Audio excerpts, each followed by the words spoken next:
I released a video yesterday about a new tarp survival shelter that I'm playing around with and such.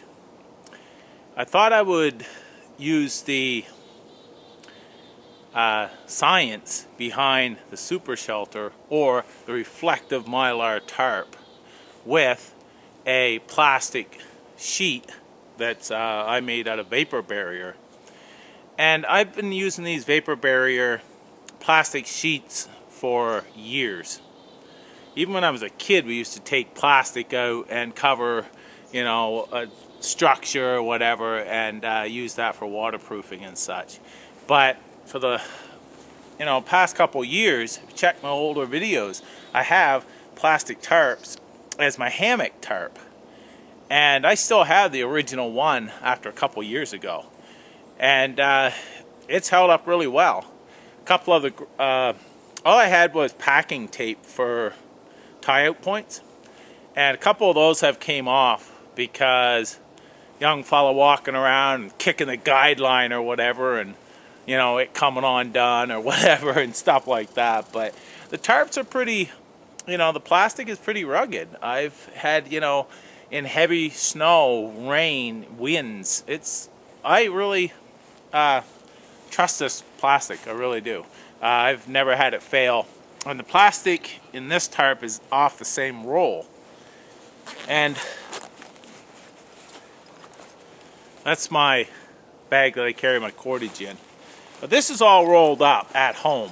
So, of course, it's going to be, when you roll it up out here, it's going to be a lot bigger than this. I'll probably just shove it back in there or something.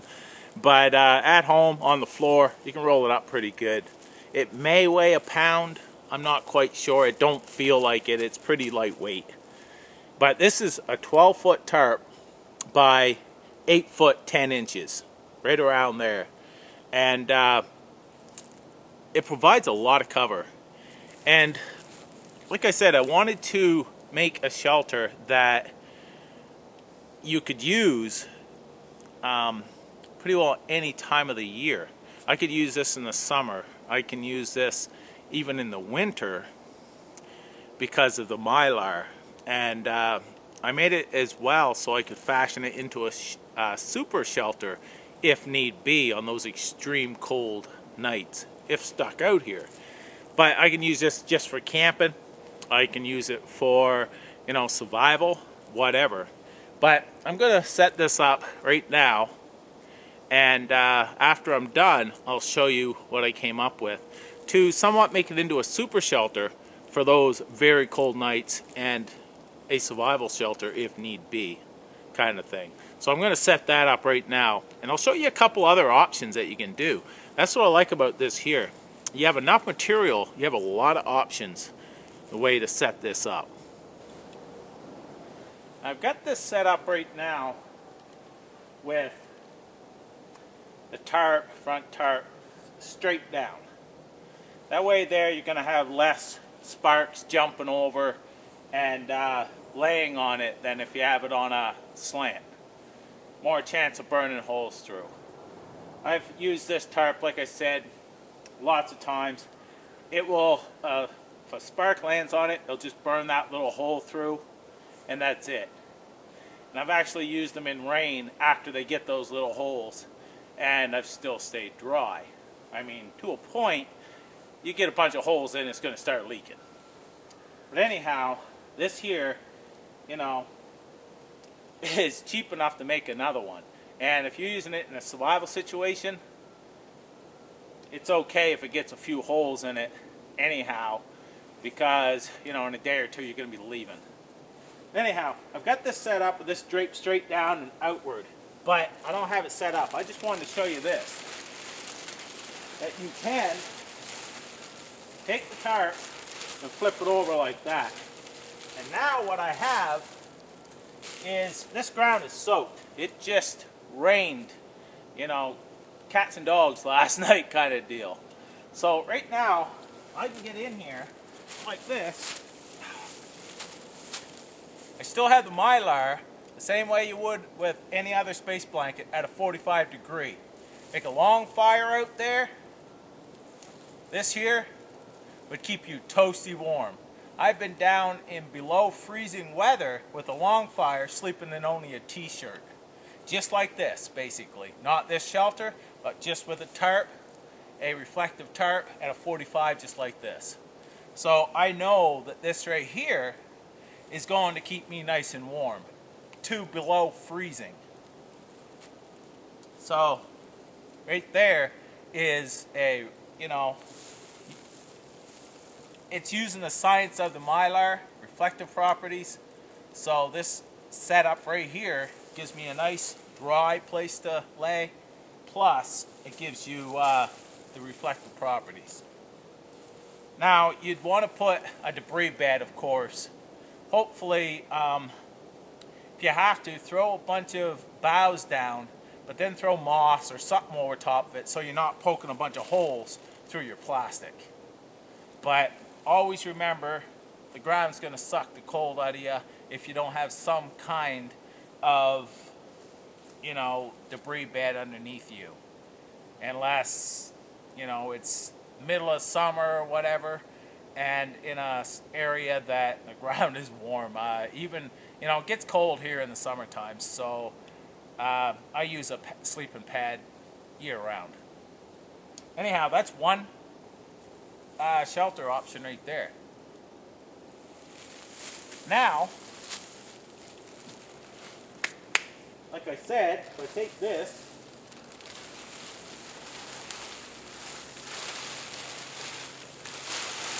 put it straight over. See, the whole purpose of this as well was to make a shelter that's all in one. I don't have to carry a tarp, a reflective sheet, plus my plastic sheet to make a super shelter. This here, I can take it and put it right down like that. I can still crawl in.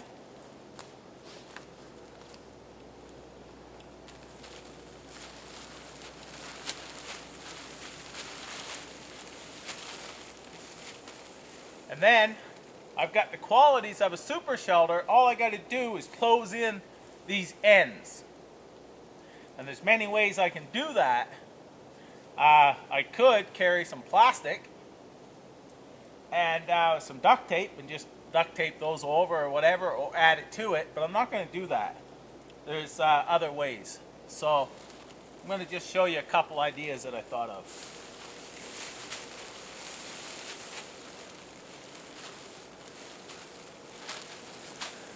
You can see how I've got that closed off. I've got a clothespin basically that I made. Take a piece of wood, split it down the center, and just squeeze it on there. And then you only have this much that you have to close off. Now you can shove a pack down there. Good sized pack will work to block it off. But you should have a little bit of airflow anyhow. And it will help with condensation. But even that way there is going to provide you with a lot more trapping the heat a lot better. I've got that done on both sides. I also wanted to show you this. I've got this tied out with a loonie. Same thing as on the other side. Down here, these are spruce cones. I just wanted to show you the versatility. What you do is you tuck this in underneath the plastic and then wrap in underneath of it with a slip knot, and that tightens it up. Now that will not come off unless it rips the plastic, and then I've got it staked out. So up top I've used 2 loonies just to show you the versatility of what you can use to set this up. Now if you want more room in there, of course right here in the middle you can put another spruce cone or whatever and tie that out to basically this tree. So it gives you more room. But you can see this one's the same way. It's clipped on that side. I could actually crawl right in there the way it is, and you can see how that is there. So I'm going to crawl inside and show you the room I have after I close that off. I can also take and stake that out so I have a little bit more room as well.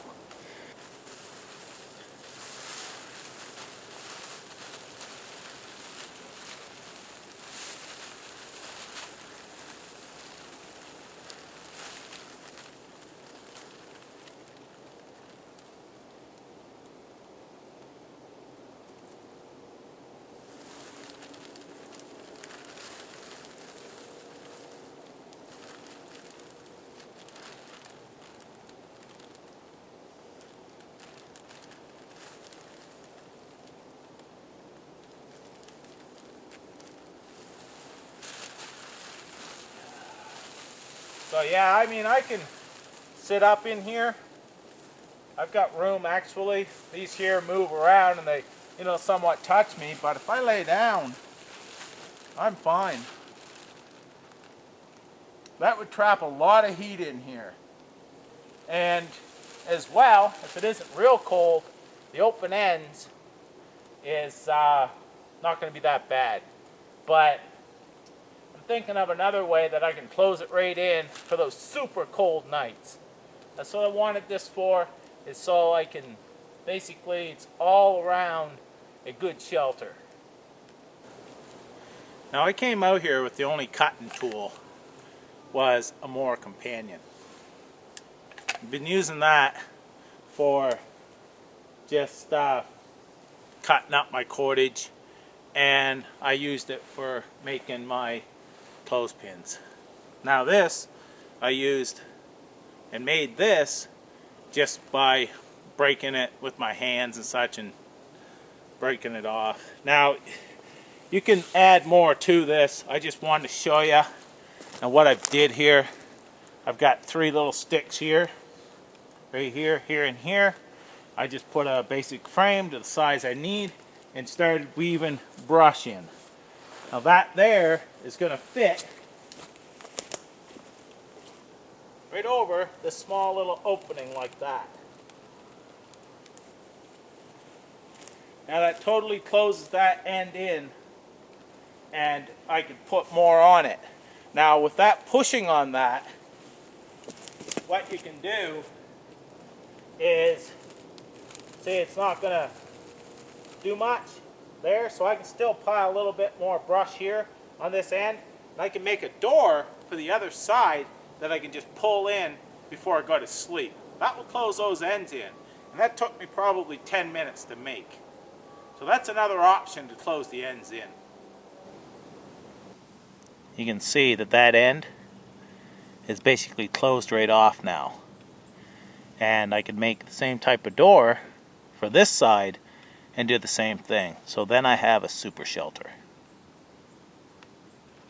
I can configure this tarp in many different ways for non-dependent or fire-dependent shelter. It's according on the season and the conditions. So I'm very happy with that.